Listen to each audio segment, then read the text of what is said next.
Good morning, and welcome to the Energy Perspectives Group webinar, hosted by Defense Metals Corp.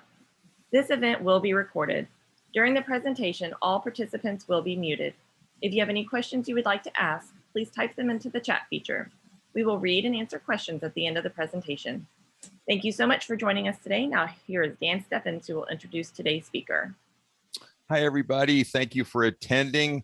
I think we have a great topic today. Rare earth minerals are extremely important to the energy sector. And we got a company today that is focused on that, Defense Metals Corp. We have two speakers today. Craig Taylor is the CEO and director of Defense Metals Corp. And then Christopher Raffel, he's a qualified person for the company and a director.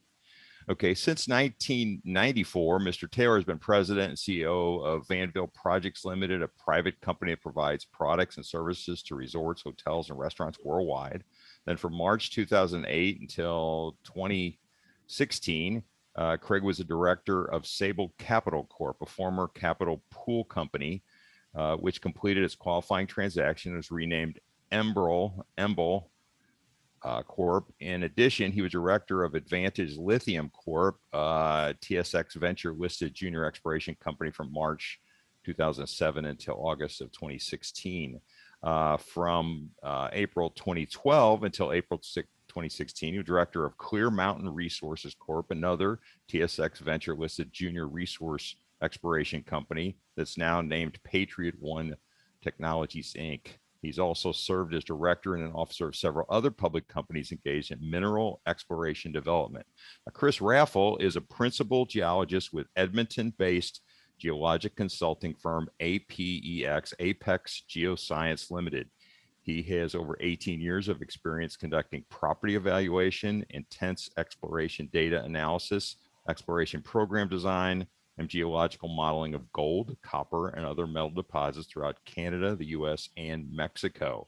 So at this point, we'll turn it over to Chris, and I will go on mute. And then at the end of this, Chris, I will unmute and come back on and start the Q&A. But you have control of the screen now, sir. Great. Thanks very much, Dan. As Dan was mentioning, it's an exciting time to be in the rare earth space with the electrification of the world, global adoption of the electric vehicle, and we're well positioned to take advantage of the new boom in energy metals. Our deposit is a neodymium and praseodymium deposit located just outside of Prince George, British Columbia, which is a very mining-friendly jurisdiction.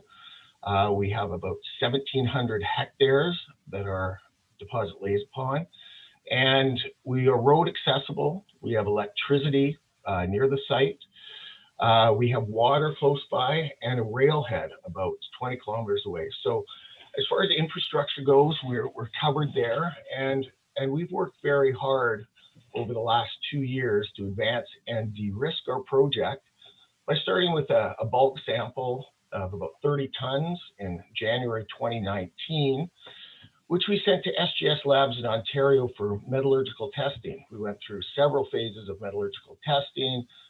We did bench scale hydromet, we did bench scale flotation, and those all came out to be very favorable, great results. And that's very important in the rare earth space. If you cannot extract the metals, you really have to quit at that point. So that propelled us to move further along the line. We did a drill program in May 2019, and that drill program allowed us to double our resource and then propelled us further to do a pilot plant at SGS, a flotation pilot plant, which again proved up the same numbers that we had done in the bench scale. So that was extremely encouraging for us. So now from that stage, we are now this summer going to do another drill program, hoping to expand our resource further, move our categories up, hopefully into the measured category. We are open in several directions, so we should be able to expand our resource and move to the measured category in preparation for our pre-feasibility in 2022.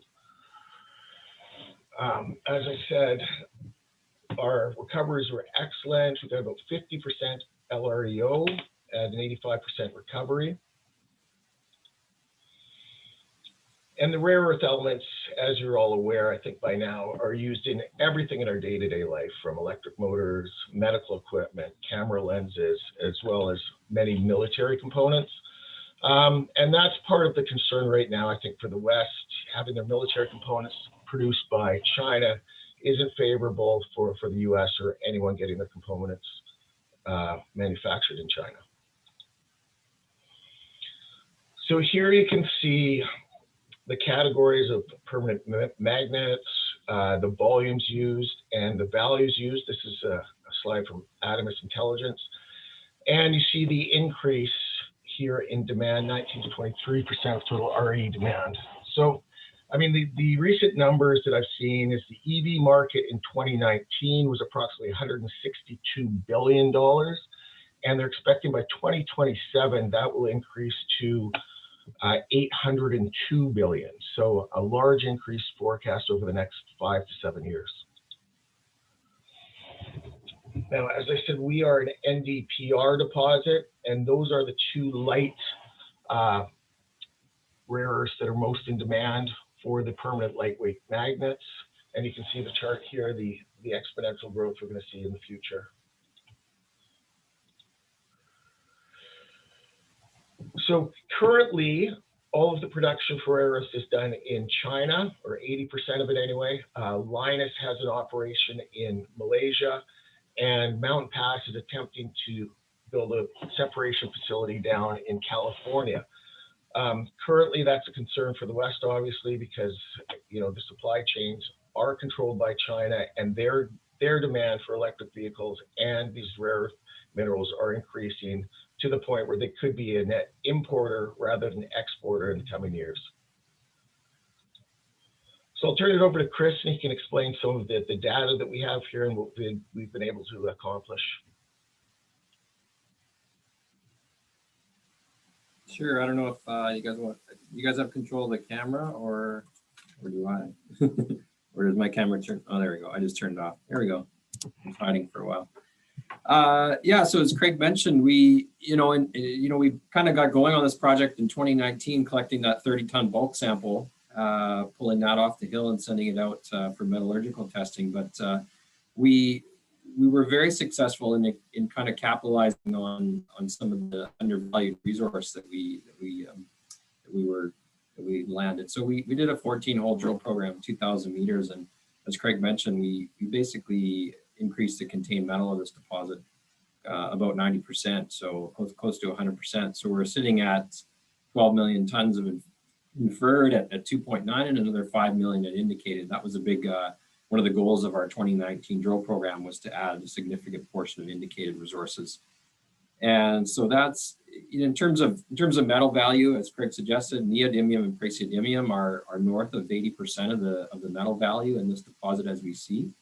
Right now, we're taking this resource and we're working with SRK, who's worked on the Mountain Pass deposit in California, and we're working on our PEA. So we're trying to wrap some economic numbers around this resource and doing a few tweaks to the resource. I think with SRK's help, we're hoping to capitalize on some of the other potential rare earths that might be of value in this deposit as well. So, including dysprosium and terbium, which we don't have in this resource. So I think we'll be in a position to potentially add those.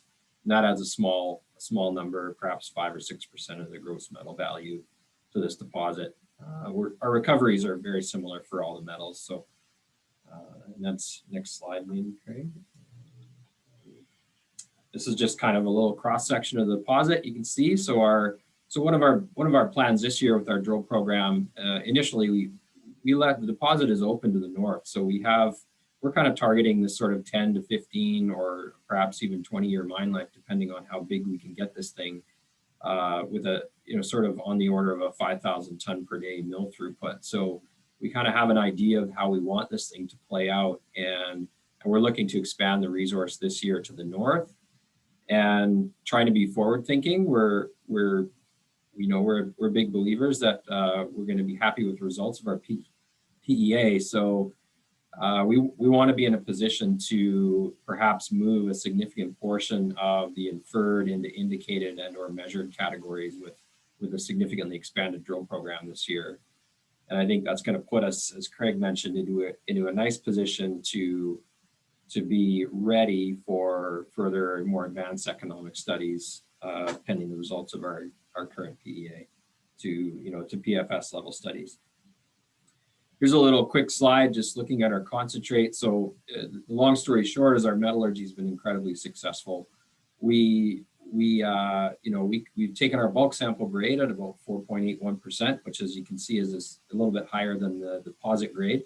That's just owing to the specific area where the bulk sample was collected.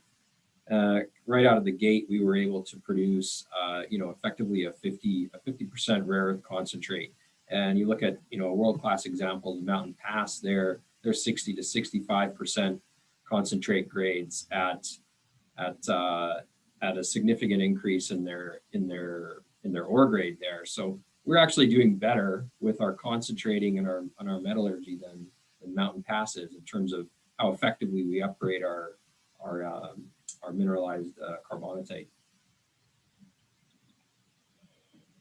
This is a bit of a slide showing, obviously a bit complicated, but this shows the next step. So flotation is our main concentrate. So that produces a mineral concentrate, and subsequently in our piloting, we've been able to produce mineral concentrates between 50 and 60%, and that's at recoveries of 70 to 80%. On to the hydromet stage, where we take that mineral concentrate, break the mineral bonds of rare earth minerals, and separate out into a mixed rare metal product. So we call this hydrometallurgy or cracking of the concentrate. And we're at the stage now where we've produced a hydrometallurgical flow sheet that is ready to pilot. So we've piloted our 30 ton bulk sample to produce 1,200 kilos of mineral concentrate. We're ready to take that 1,200 kilos and process that through a hydrometallurgical pilot plant. And we're just wrapping up with SGS right now.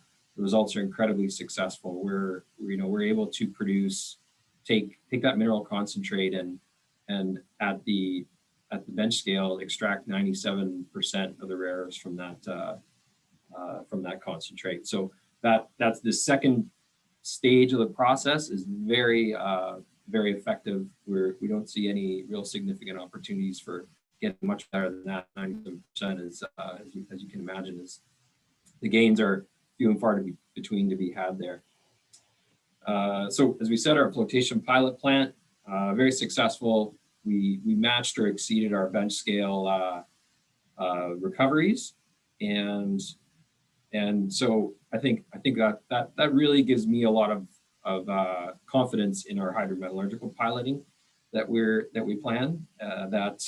That basically I don't see a significant risk in that in terms of SGS has developed these flow sheets at the bench scale, at the laboratory scale, and we've been able to reproduce those results on a larger scale in a sort of a warehouse environment where they're running higher throughputs.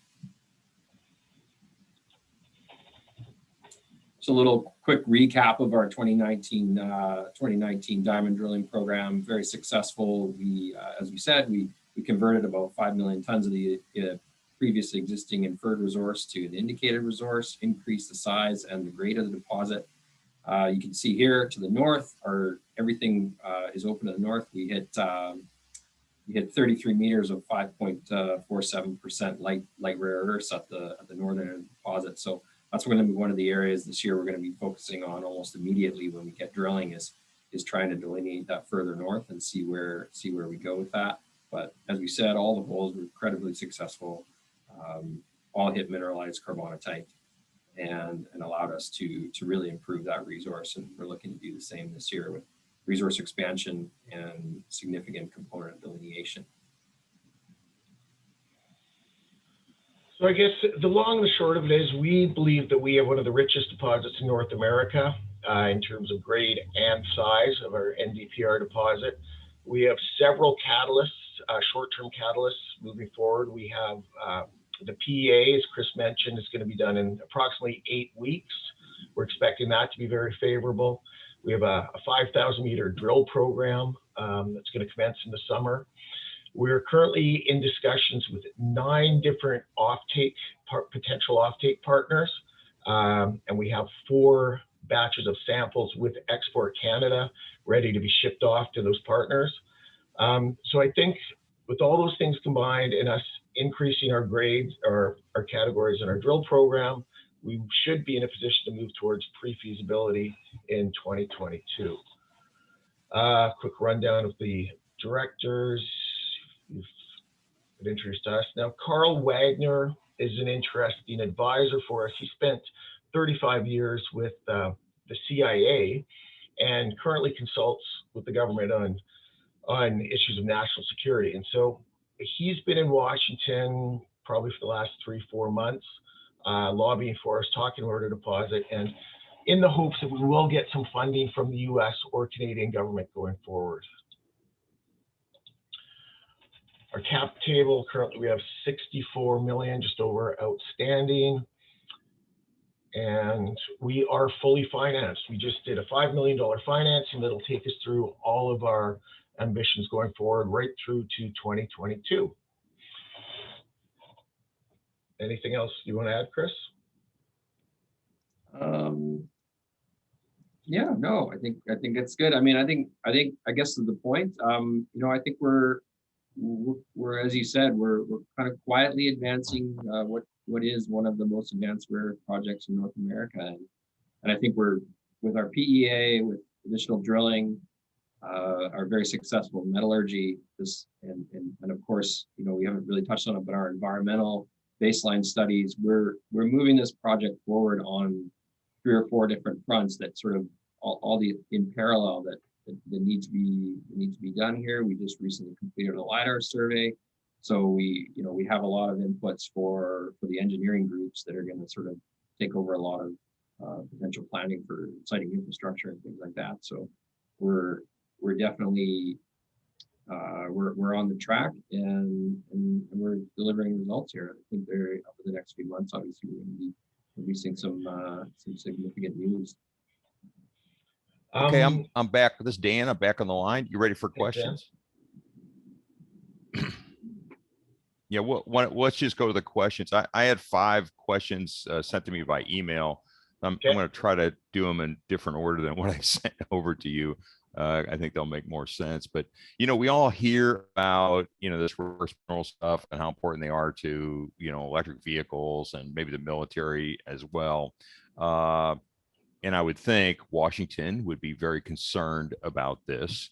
But how short of supply are we now? If you look at these, tremendous increases in electric vehicles everybody is predicting, and for the battery demand. So just overall, how tight is the market? Let's just say now. Well, to put it this way, China produces about 80% of the world's rare earth oxide, and it sounds like they're going to be net importers rather than net exporters in the future. So they see themselves, their internal demand increasing so much that they're going to need to take from other parts of the world. So it's basically a race now. So governments are going to have to intervene, secure these deposits. I know Canada and the US and Europe are working in conjunction, trying to secure critical minerals. So it's a concern. I can't give you an exact time when we'll run out, but I have heard the 2040 range, but don't hold me to that. I don't think anyone really knows. Yeah. Okay. Well, the next one is the company's business plan. And maybe it's just flexible at this point, but is your plan just to prove up the resource and then sell it off to a larger mining company? Or do you plan to actually, go forward and become the mining company and do it yourself? No, most likely we get through the pre-feasibility stage and get a suitor of some sort, whether it be a mining company or a company that's developed processing plants elsewhere worldwide, because that's going to be a big part of the operation moving forward. We're looking at a fairly hefty capex for a processing facility, and it's very complicated. Yeah. So it would definitely be a handoff. But you mentioned you have 9 offtake partners. Are these were not the people that would be the mining company? You're just trying to prove that they would indicate that your produced metals are of high quality, right? And they're willing to take them, commit to a offtake agreement or something. Yeah, they take future production from us. Now, some of these offtake partners do produce facilities, production facilities, hydromet facilities, or flotation facilities. So they could be buying our future production as well as producing a plant on site. Yeah. Now, does the ore, what you're getting out of the ground or will be getting out of the ground, that has to go someplace to be processed and purified, right? Yeah, well, that's where we could have the plant built on site to turn it into a concentrate, and then the concentrate would be shipped elsewhere for separation. Okay. So, for instance, Mountain Pass right now, they turn their ore into a concentrate and they send it to China to go through their hydromet facilities. Now they're in the process of building their own hydromet facility, so that's a potential feed for us in the future. Okay. So if everything goes as planned on your timeline, when would a mine be open? When would you expect that transaction to happen? I mean, we are just after the feasibility start, we're like 2 years away or 5 years away? No, I think we'd be a little further out than that. I think the PEA is going to clarify that for us, but we're thinking more along the lines of the 4 to 5 year range. Okay. So I know you just said you did a $5 million raise, so the company has enough cash right now to get you through 2022, you think? Correct. And then how do you get across the finish line, let's say? Well, I think, at that point, we have to fund a pre-feasibility study. And Chris, maybe you can talk to the complications or the whole process through that. Yeah, I mean, I think at that point we've let's looking forward. Let's say all of the things that we hope to accomplish are positive and happen. We've expanded the resource. We've converted a significant portion of it to measured and indicated that we can use in advanced economic analysis. Positive PEA that's showing that this is worth pursuing. Our environmental baseline studies are progressing. We're looking at 2-year timelines for continuous data collection of environmental, surface waters, meteorological data. So all of these things are kind of ticking along, and then a PFS. So obviously we're in a good position. We might have to do some geotechnical drilling to look at more advanced pit design, but all these things are technical, mechanical aspects of the program, which really comes down to the economics. And I think we're just a big believer in the fact that in 15 years I assume we'll all be driving electric cars. So I think that's the fundamental driver in this market, and that has been different from previous years and previous rare earth booms that are sort of well known out there. And I think this is fundamental demand, and that's what we're trying to meet here with this project. Yeah, well, I can guarantee you that in 15 years, we're not going to all be driving electric cars. Mainly because outside of the US and Canada and a few other European countries, they don't have a reliable power grid. So internal combustion vehicles are going to be with us for a long time, my friend. They don't just throw them away. Also, I noticed, I looked at your price chart, and the stock spiked to like 72 cents on February 16th, and then, sold off at downtime. I think you're around at 27 cents now. Can you explain what happened there? What caused the spike and what caused it to pull back? Yeah, there was a lot of euphoria in the market when you saw that spike. If you look at Mountain Pass, for instance, I mean, they were up around $60 at the time too. And that's also a seasonal thing. Usually around Chinese New Year, commodities prices spike in the rare earths, especially. So I think there was a lot of excitement around battery metals in general. If you look at a lot of charts, they went up in a similar way, and they've all sold off to about half of what they were. So we actually trade with Mountain Pass. It's interesting if you see them have a good day. Quite often we do as well. So we're sort of in that range with them right now. Okay, that's cool. Although they have a much larger market cap, of course. Yeah. And here I'm reading some off the chat box, which you can probably see, but are there any First Nation issues you have to deal with where the mine is? No, we actually started consulting with the First Nations months ago. So they're aware of what we're doing. We're working with them to employ First Nations as we go forward, doing work on the property. So at this point, it's a very friendly relationship. The McLeod Lake Band is it's a very forward-thinking band, and they have other economic interests in the area that actually may complement us. So we don't foresee any problems there. Okay. We don't have any agreements with them, but we've had a number of very positive conversations, and we kind of look forward to continuing as the project moves along. Yeah, you mentioned that one of your directors, he's working with the federal government, that there may be some funding coming from the government. Is there also some funding coming from the Canadian government? Yeah, we did get a small amount of funding. I think what they're waiting for is the PEA going forward. We had a long talk with them several weeks ago, and there is money being allotted to critical minerals, not as much as we'd like to see. Unfortunately, the Canadian and US governments are not putting enough money in to combat sort of the money that China puts into their facilities. So if they're serious about securing the supply chain, they're going to have to invest billions and not millions. So that's part of the struggle right now.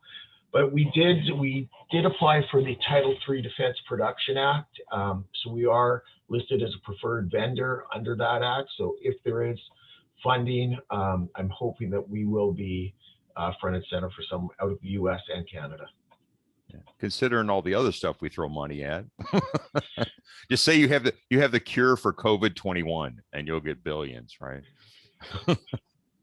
And a question here, just to clarify on the funding, you think you're funded through 2022 or just up to 2022? Our drilling program, our environmental, our PEA will eat up a considerable amount of our capital, and then I think, probably come the beginning of next year, we'll start pricing out a pre-feasibility scenario, and we'll have to raise money towards that. Okay. He also says, aside from MP, what other competitors are there, and where are those deposits?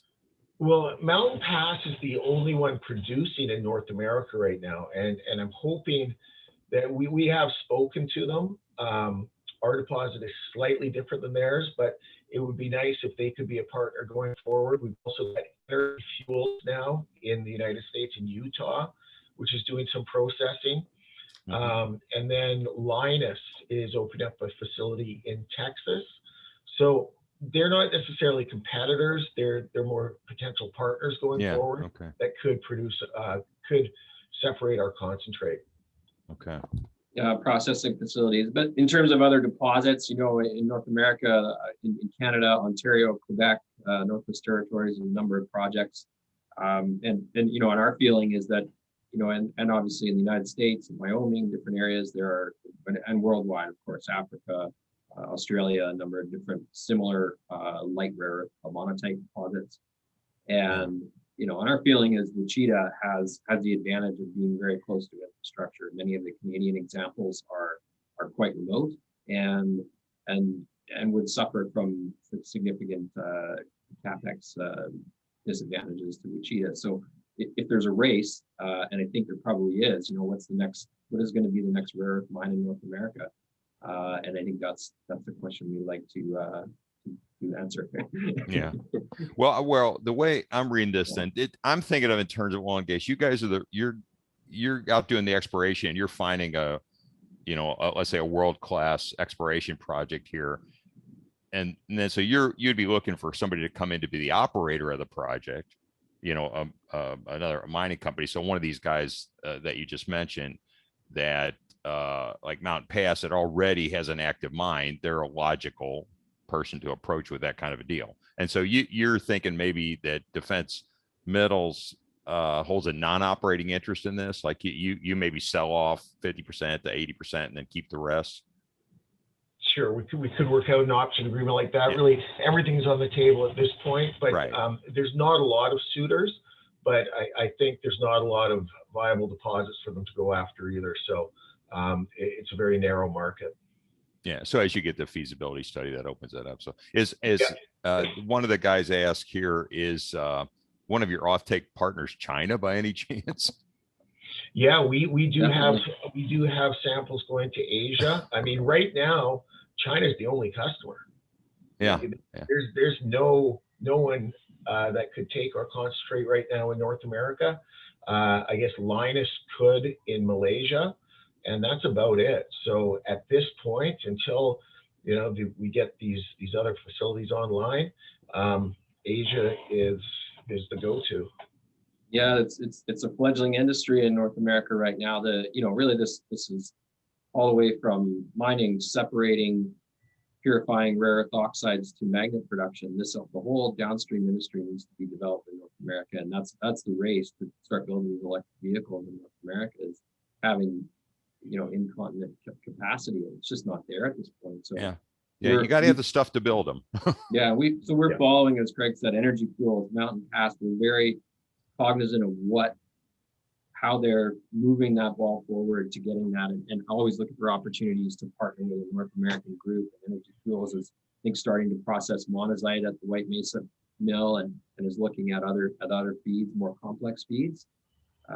So I think we're very hopeful that these things are moving along. And as Craig mentioned, Texas and Linus, and separating some of the heavier rare earths in Texas. So yeah, we keep the pulse of these things, and have had lots of conversations about these groups. Yeah, I get projections all the time about how many wind farms are going to be built, how many solar panel farms are going to be built, and then you go, but do they have the raw materials to do that? And I think sometimes they don't think all that through all the way to the end. Right. So, we got a couple of kilos of NdPr in every car, and about 150 kilos in a wind turbine, and that starts to add up. Especially, the cars is how it's going to add up.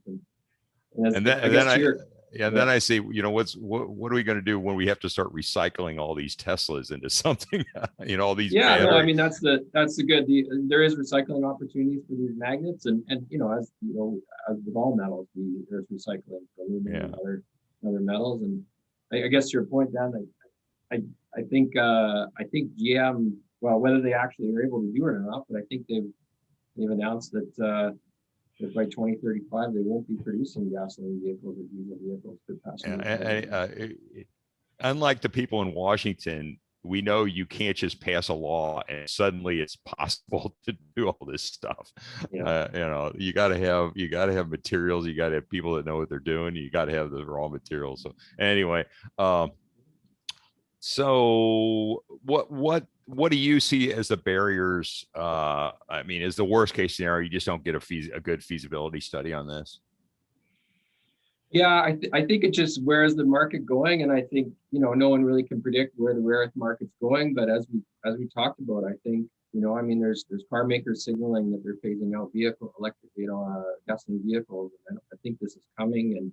And so I think there's potential miners and explorers in North America that are chomping at the bit to meet those demands. And those demands are real. China, Europe, Australia, Canada, we're all in the US, we're all moving away from gasoline vehicles, and that's just going to place this it's going to just flip this whole. Previously, the rare earth market was a specialty chemical, effectively market, specialty metal market, small volumes, high prices, small volumes. Now we're going to be looking at just flipping that industry on its head, and the demand is going to fundamentally change, I think, forever.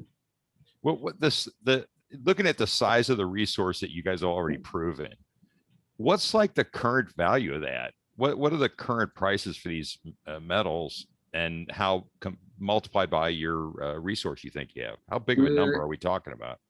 When we did our resource, so this is an example of the price acceleration we're seeing in the last 6 months to a year. When we did our resource, I think we were perhaps around $40 a kilo for neodymium and praseodymium, and now it peaked recently north of 100. So we've had a doubling of some of the indicative oxide grades. So that's for a purified oxide. So that's not for mineralized material. This is a purified oxide product, and that's the kind of pricing that you can get out of Asia. Indicative pricing. There's no exchange. There's no London Metal Exchange for rare earths. So it's indicative pricing. And that explains the spike in the prices that you saw in all the rare earth companies as well. I mean, it shot up and now it's sort of subsided a little bit as well. But we're still. I didn't check it this morning or in the last few days, but I believe we're still, I think it was around $70 or $80 a kilo for purified rare earth oxide, neo and praseodymium. So, and similarly, we've seen price increases in dysprosium and terbium. And, the other, so does that mean? I mean, so what's your we would in the oil and gas industry call what you have as probable and possible reserves. You don't really have proven reserves yet. So those are terms that would come in the PFS or feasibility study. So at this point, we need measured and indicated resources, and then advanced economic criteria are applied to those resources, and we're just not at that point yet. So a PEA effectively is what it stands for, preliminary economic assessment. So basically it's engineering groups that are well versed in costing out of all these various infrastructure, open pits, mills, and we put dollar. It's our first opportunity to put dollar amounts and announce them to the market. Because right now we can't talk about dollar amounts. We can't say it's deposit's economic. What we can say is, we have very attractive grades. The potential metal values are there. Recoveries, metallurgical, all the signs are there all the pieces are in place to potentially have an economically viable deposit. Okay. And given the size, grade, and infrastructure that we have, I think it's going to be favorable as we get through these assessments. Okay. Our current resource effectively is constrained by a potentially economic pit shell, so we've applied metallurgical recovery, price factoring to all the rare earths, and basically processing costs, factor those in, and that's how we can effectively say that the deposit as it is right now exhibits reasonable prospects for future economic extraction, and that's propelling us to the PEA stage and further just moving the ball forward on the level of certainty of economic study. So from an investor standpoint, if I get in today at 27 cents or whatever, 30 cents, whether the stock is now, the next big uptick on your stock price should come when you get positive feasibility study, correct? Yeah, but I assume that's gonna be a revaluing of yeah, then you have something you can really look and say, here's the potential value of the resource. Yeah, exactly. There'll be a net present value associated with that. There'll be economic. Dollars and cents I think I think an offtake agreement would reflect positively in the share price, as well as a drill program that expanded our resource. So there's a number of catalysts coming up. Yeah, these discussions we're having with other groups, exactly, Craig. Like, these are all, as you mentioned already, some of these groups have done deals with other rare earth explorers in other areas, and there's opportunities for partnering, project funding, and these are stepping stones to having access to capital to move this to the next level. Yeah. Okay, I get it. The last question here that just got a chance says, reported grades seem good but not great. I could be wrong there. In your view, how does the deposit improve? How do you improve the grade, the size, recoveries? I think we've got opportunities on the flotation side. We're probably, I think we're 70 to 80% from mineralized rock, from potential ore to recoveries on that. So I think that, as we said, the hydromet side, we're operating close to 100% recoveries from the cracking. So I think we've got lots of opportunities. We've done some front end optical sorting technologies to upgrade the ore. We've got opportunities for density separation other than block rotation at the front end. So we know that the higher grade concentrate we deliver to hydromet, and we end up with a better product always. So that's where some of the value is there. And so, rejecting some of those some waste minerals early on, that produces a better product. in terms of grade, really, it comes down to rare earth prices, and the, we talk for these economic studies, we talk in terms of a net smelter return. Basically, what is the value of the rock, taking into account metallurgical recoveries. And so, the grades in these rare earth deposits can be widely varying. And one of the difficulties with rare earths is it's often reported as a total grade. So we talk about our light rare earth grades of 2.9%. That's a sum of different metals that are at different price points, significantly different price points. So you have to be very sort of careful as to, we talk about the contribution of neo and praseodymium to the value of this deposit being north of 80%. So some of the other metals, they're higher concentrations, but they're economically far less important. And last time we drilled, we increased our resource significantly in grade and tonnage, and we're expecting to increase it again this summer, and we're doing a larger drill program. So there's a lot of opportunity for upgrading this summer through the drill program. And we're making some strides at being able to add some of the mid rare dysprosium and terbium. And I said those are, if you just look at potential metal value in comparison to what some of our grades are, they're kind of sitting in the 5% range. So that's kind of another, we're kind of picking off a lot of this low hanging fruit, as we said, expanding the deposit, adding some of these other economically important rare earths that weren't initially captured in some of the work from previous operators. That's where we saw a lot of the upside potential when we first acquired the project. There was a lot to be done on the technical side to improve where we were at. So. Okay. Well, we are recording this, and we're going to send it off to all of our members this afternoon. And I will tell you, we have several members that have made quite a bit of money getting in on some of the early stages of actually some of the companies are based in Canada. And we've got in very early on some of these, and they've done quite well for us. So I know they'll be interested to get this detail and it's good for you to get in front of these people. Yeah, we appreciate that. Appreciate you helping get the story out there, Dan. Yeah, that's the main thing. You just got to get the story out on these, get more people looking at the company and seeing the potential. And that's why we do this. And we are very interested in all energy. Really, we do look at my lithium mining, magnesium mining company, Nano One up there in Vancouver. I know you've heard of them. We've done quite well. We got in really early on that one, and I know we're up several 100% on that stock. So that's and we have people that are very interested in anything to do with renewables. That's for sure. So if you gonna have any more comments? Otherwise, we'll wrap it up and go from there. No, I think I'm good. I think we've covered everything. I think we have one of the richest deposits in North America. We've spent 2 years just putting our heads down, doing the work, getting the data out, and thanks to you, we'll try to get our story out there and make everyone aware going forward. Okay, I will send you any questions that get sent to me. I'll forward them on to you. Okay.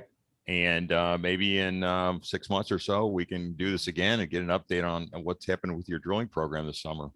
Yeah, we'll have a lot to report in 6 months. Yeah.